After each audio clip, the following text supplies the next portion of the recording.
The sect of Wahhabism in Islam was created by al-Wahab in the 18th century, who came from Uyayna in Central Arabia. He was inspired by the teachings of a medieval scholar, Ibn Taymiyyah, who called for the purification of Islam, speaking against the veneration of saints and the likes. One of al-Wahhab's early followers was the leader of Uyayna itself, Uthman bin Muammar. But the rulers of the Bani Khalid tribal confederation had a lot of influence in the region, and disagreed with these teachings and their growing influence, so they threatened to intervene. So Muammar forced al-Wahhab to leave, but he was welcomed by the ruler of Diriyah, Muhammad bin Saud. The two then proceeded to expand through preaching and conquest, but Riyadh fought them off for nearly 30 years. In 1765, Muhammad bin Saud died, and his son Abd al-Aziz took over, and he finally took Riyadh in 1774. This put Najd under his control, and the first Saudi state was created, and they continued expanding. The Ottomans grew wary of this new power in the region and sent a small force to Al-Hassa in 1798, but they soon withdrew, being more preoccupied elsewhere as Napoleon invaded Egypt that year. But the Wahhabis soon moved into Ottoman territory, and in 1802 thousands of them scaled the walls of the Shiite holy city Karbala in modern-day Iraq. There they attacked the mosque of the Prophet Muhammad's grandson and massacred thousands.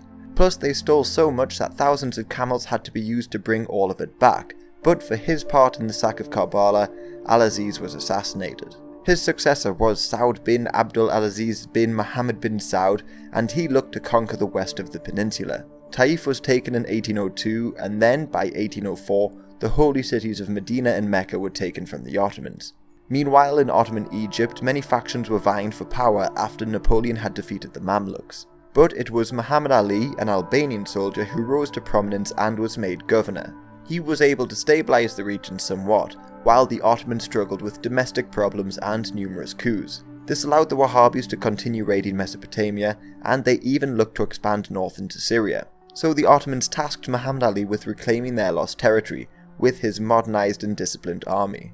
He sent his son Tusun Pasha to land at Yanbu in 1811 with around 10,000 men, and encountered no resistance. But his first advance on Medina was beaten back, and he retreated back to Yanbu.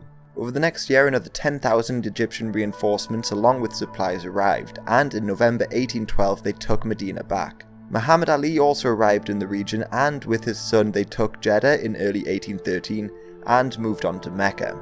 The Sharif of Mecca, named Ghalib, had already made contact with Muhammad Ali, however, so the Wahhabis, on finding this out, retreated, and Mecca fell in January 1813. The Wahhabis continued raiding and launched a counterattack that summer, but their commander al-Mudayfi was captured and executed. Plus, Abd Allah bin Saud inherited the Saudi state, and he continued to raid the Egyptians and Ottomans in the west of Arabia. However, Muhammad Ali wanted to undermine the Sharif of Mecca's powers and take revenues and supplies from him. But when this was rejected, Ali had him arrested. This turned many in the region against the Egyptians, but the Wahhabis also lost support due to the lack of looting and raiding.